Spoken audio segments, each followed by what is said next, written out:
Friday on The Beat, and if there was ever a week for some serious falling back, it's this one. It is time to fall back. Today we are joined by the one and only Big Daddy Kane, a Grammy Award-winning rapper with several gold albums under his belt and hits like Smooth Operator, Ain't No Half-Steppin'. He's worked with Quincy Jones, MC Hammer, Tupac, Jay-Z, Common. MTV named him one of the greatest MCs of all time. And Big Daddy is joined by the Daily Beast's Eleanor Clift, the author of 6 books, a famous TV presence from her time on the McLaughlin Group. She also cameoed as herself in the movies Independence Day and Dave. Not bad. Right. Murphy Brown, too. And Murphy Brown, which is back in the news. Right. Big Daddy Kane, who needs to fall back? I guess I would have to say Ted Cruz. Yeah.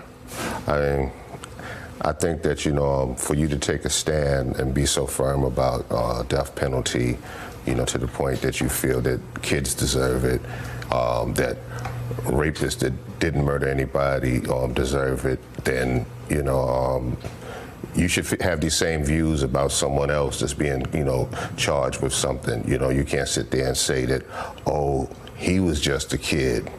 I mean, that applies all the way around it. You know? This idea that Republicans have suddenly decided to give Brett Kavanaugh a break for his teenage years while they've been doing a lot of quote-unquote tough on crime where they go after teenagers pretty aggressively.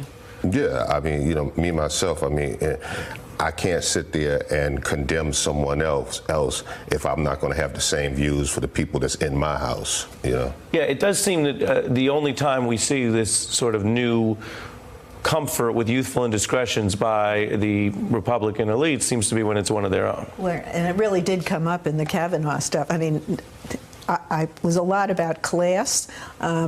Kids, sophomores in high schools, renting beach houses. This was not a world that I was familiar with in Brooklyn and Queens.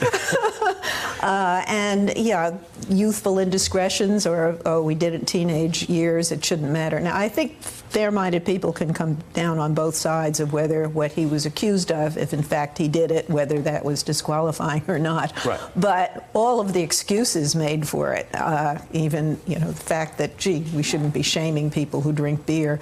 But there's double standards for white people and black people when it comes to teenage pranks. Mm-hmm. A lot of young black men get killed for doing things. Right, that, and we were reporting on some of that this show. And that, yes, and that's very heartening that somebody is getting punished. There's also just in the politics of it, Eleanor, when you look at some of the Republicans who were held out as sort of procedural heroes, and then it turns out they're not there. Who else is your fallback?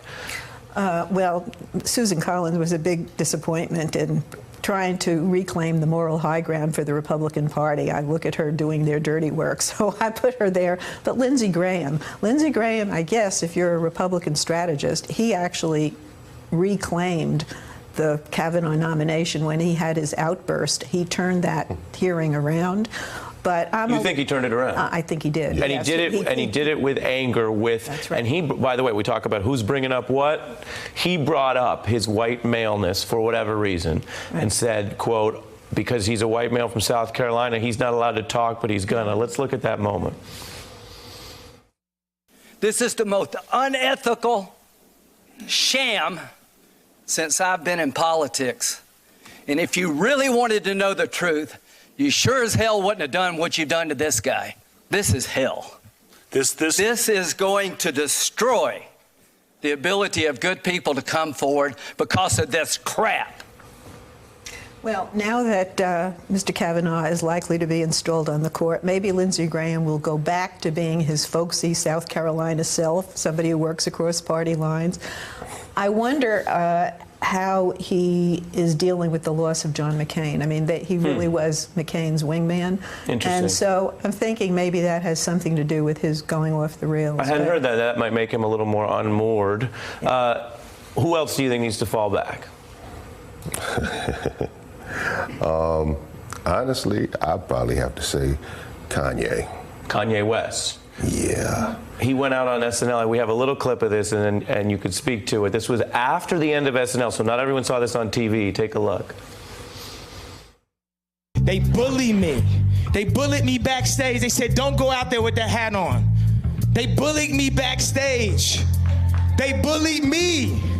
I don't think that, you know, you should bully anybody for their political beliefs. And also, when you speak in politics, I don't think that, if you're black, being a Republican is wrong.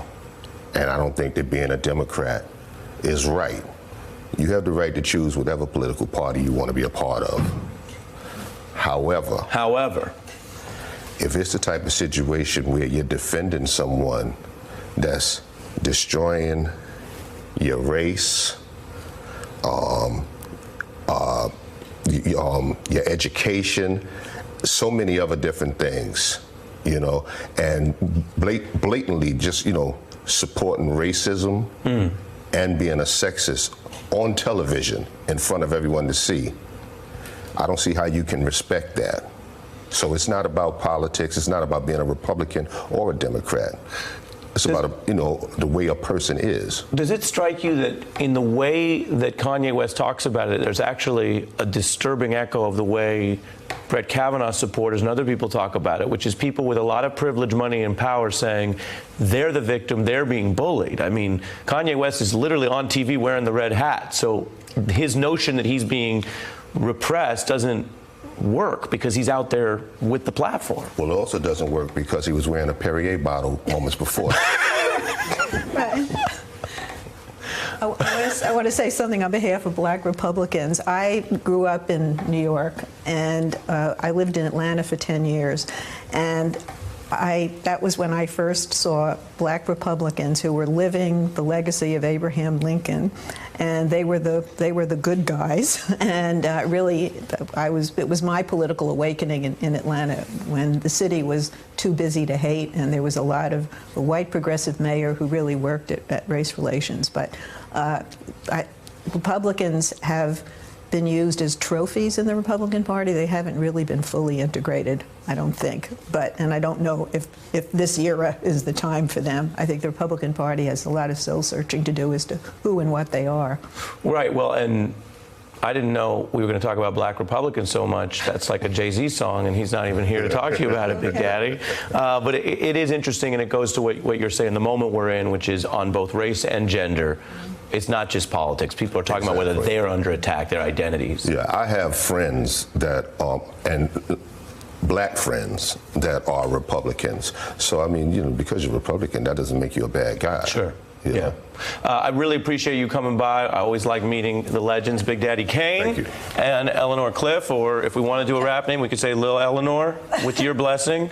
Swellenor. Swellenor. Oh. There it is. Okay. Thank you.